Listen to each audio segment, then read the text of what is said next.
visions through my dreams, seeing myself swimming in the universe. My ancestors gave me gifts to read cards, predict and heal. My name is Daphne, but spirit calls me Babylon. Angels communicate through numbers. Intuition is so deep. The gift I fully embrace within.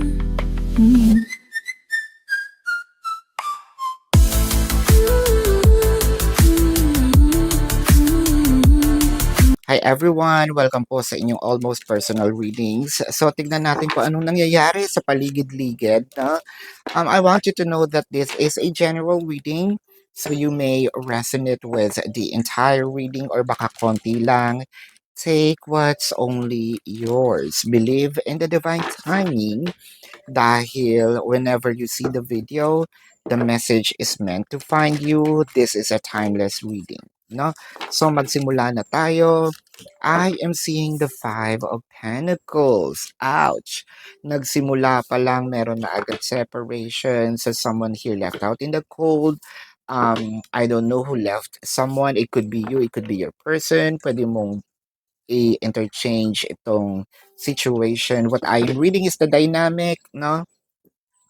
The Five of Pentacles, clarified with the Ten of Swords and the Eight of Pentacles. Sino ba to? Meron ba nagsabi dito ng ayoko na sa'yo dahil wala kang silbi, ganun ka direct. Ayoko na sa'yo dahil tamad ka. Ayoko na sa'yo dahil wala kang trabaho. Ayoko na sa'yo dahil pabigat ka sa buhay. No? One thing's for sure, so meron ditong either career or financial issues.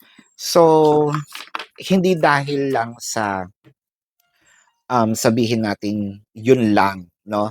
I feel like napansin nito kasi kung panandalian nito, kaya, 'di ba? Kayang bigyan ng solusyon, kayang gawa ng paraan. Pero kung at hindi rin ito dahil sa karamdaman, no? Wala akong nakikitang illness dito. Parang sinasabi, batugan ka kasi. And ayoko ng ganung karelasyon. Hindi ito yung relasyon na gusto ko, hindi ito yung relasyon na iniisip ko para sa atin. I feel like pabigat ka sa akin. So masasakit na salita which is dapat marinig din naman ng kabila, no? So parang ang tagal mo nang nakasandal sa akin.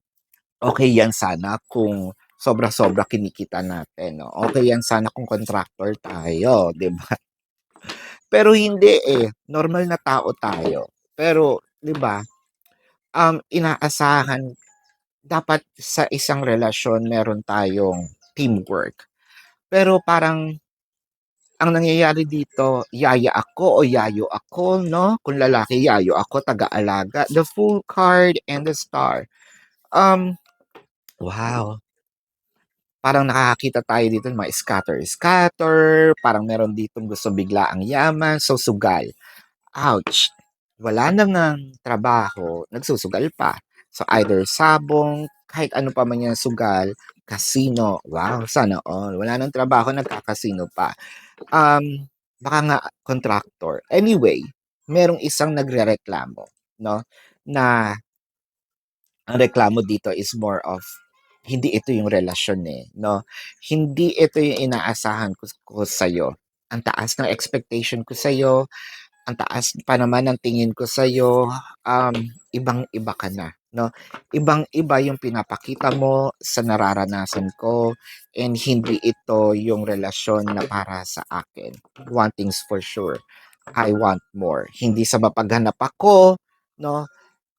Okay sana kung nagtutulungan tayo eh, pero parang hinihila mo ko pababa. With the Page of Swords and the Devil card, yun lang ang masakit. The Fool card also showed up.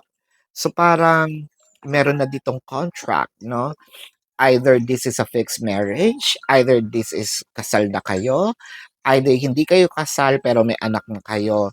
Something here sort of like bonded you and this person, no? Parang wala na. Either may dote na, dote ba tawag doon yung nagbibigay um, ng abundance, no? Ng ginto, kabayo, baka, manok, yung tong lalaki doon sa babae. Parang yun nga, yung ganon. Parang meron ng pinuhunan, no? With the devil card, the high priestess, and the seven of pentacles. Ayan. So ngayon, meron din dito sinisisi yung sarili niya. Sabi ko na nga ba ganito yung mangyayari? Sabi ko na nga ba dapat hindi ako nagpadalos-dalos? Sabi ko na nga ba hindi ko dapat binigay agad-agad, no? Hindi dapat ako naniwala. Sana pala mas more of pinairal ko, no? Yung gut feeling ko, yung intuition ko that time, inantay ko muna panandalian, wala nagmadali ako. So, meron din ditong sinisisi din yung sarili niya. Bakit ito nangyari? With the Strength card, the Three of Cups.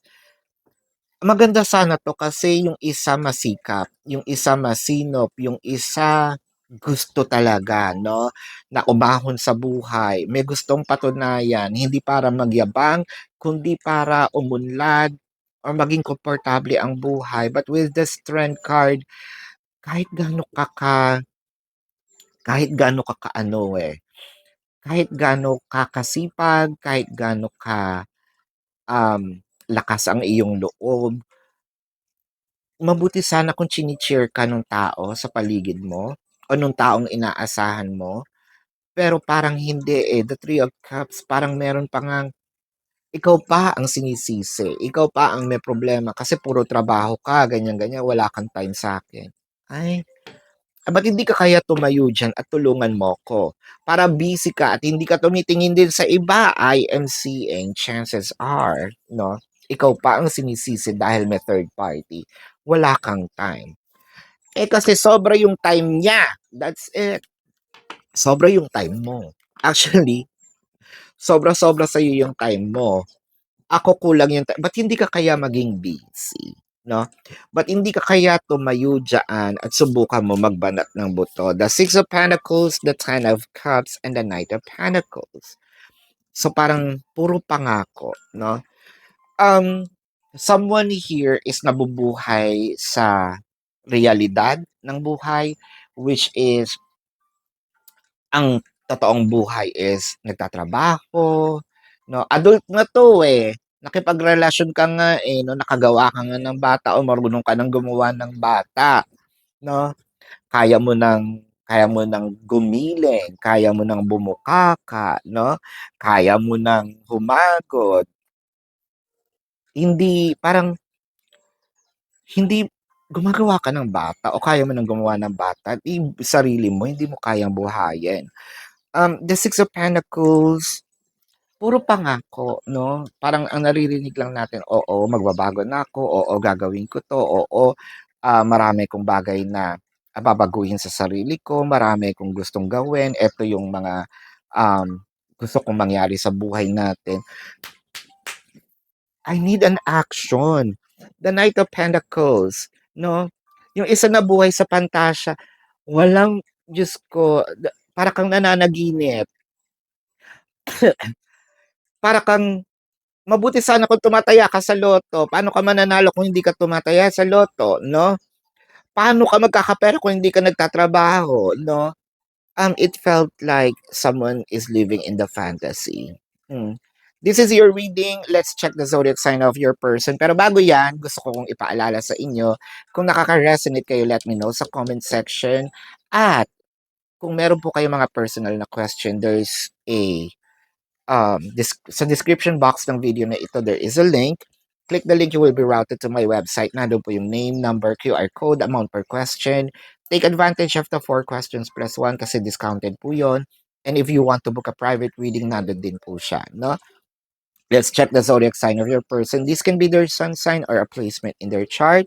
I am seeing Taurus, Pisces, Virgo, Cancer, Leo. I am seeing Capricorn, Aries, Libra, Aquarius. I'm seeing like Capricorn is very dominant. Gemini, Taurus, ayan. So this is your reading. Maraming maraming salamat. Love and light. Namaste. See you po sa susunod na readings. Goodbye.